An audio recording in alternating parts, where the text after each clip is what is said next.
What is up? We've got a really cool kind of first look today. A really awesome weapon. Pretty much impossible to get, but again, I've been able to get one and I've built this thing, and we'll get into that. But let's first of all just kind of take a quick peek. So what we got here is basically, you pretty much could call this a Radian Model 1 with a few exceptions, and we're going to get into that. So basically what I did here is I was able to buy the Radian Model 1 upper, complete upper. Has a 14.5-inch barrel, has a dead air flash hider.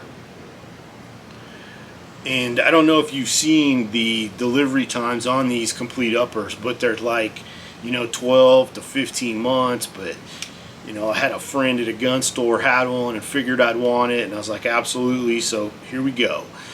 So again, this was a complete Radian upper. I had a couple Radian lowers, and if you're not familiar with the Radian lower, it basically comes with almost everything, with the exception of obviously the buffer components, the stock, the pistol grip, and the trigger. So it's going to come with the takedown pins, the bolt catch, pretty much everything. The safety, it comes with a Radian safety. So pretty much this is a Radian Model 1 with a few exceptions. I did make a few tweaks to the build, just some parts that I think will work better for this. So let's just take a look at this thing in a little bit more detail. So a couple of changes that I did from a regular production Radian Model 1 is, if we look at this buffer, I'm a big fan of this V7 lithium aluminum buffer system. It's super light. I just love it. So what you see here is you see a lithium aluminum buffer tube. I've got a Geisley Super 42 H2 buffer in here. Went ahead and used the V7 titanium end plate and castle nut. I'm going with this Magpul, this SLS in OD green, and I love this stock. I love this buffer tube, and figure I'm building something for me, so I'm going to do what I want. We had to move indoors. It was so hot outside here in Texas, the camera kept shutting down. So getting back to this lower, for the pistol grip, I went with a Magpul MOE K2 Plus, which is, again, one I really like. Probably one of my favorite pistol grips, if not the. For the trigger, this is another reason why, again, I made a change and didn't really try to seek out the complete Model 1 rifle.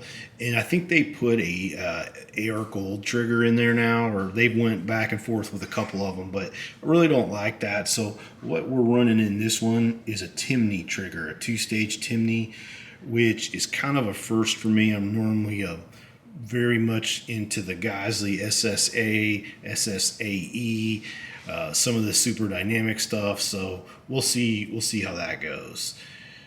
I mean, and other than that, this is, like I said, this is pretty much a Radian Model 1.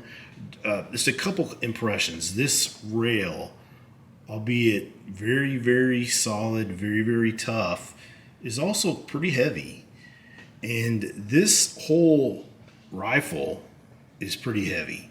I mean, let's say compared to a Knight's Armament SR-15, this thing is going to weigh more like a Noveske with a stainless steel barrel or something like that. And one thing that I really like about this is the barrel. So let's take a look at that.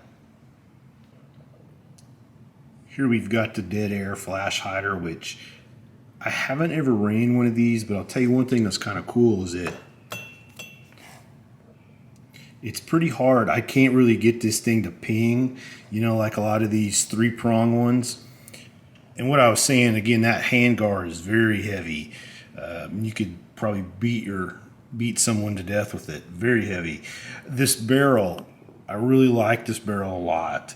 It's a 1/8 twist. It's chambered in a 223 wild, which I think is really no disadvantage to it. There's just no disadvantage to it. So anyway, we're going to go shoot this thing. We'll test it out at a later date, but just kind of want to do a quick review. Doesn't have sights, doesn't have an optic on it.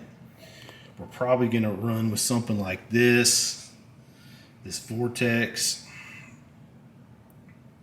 This is a Gen 2 1-6, but I have a 1-3, 1-10 Gen 3 that we'll probably run.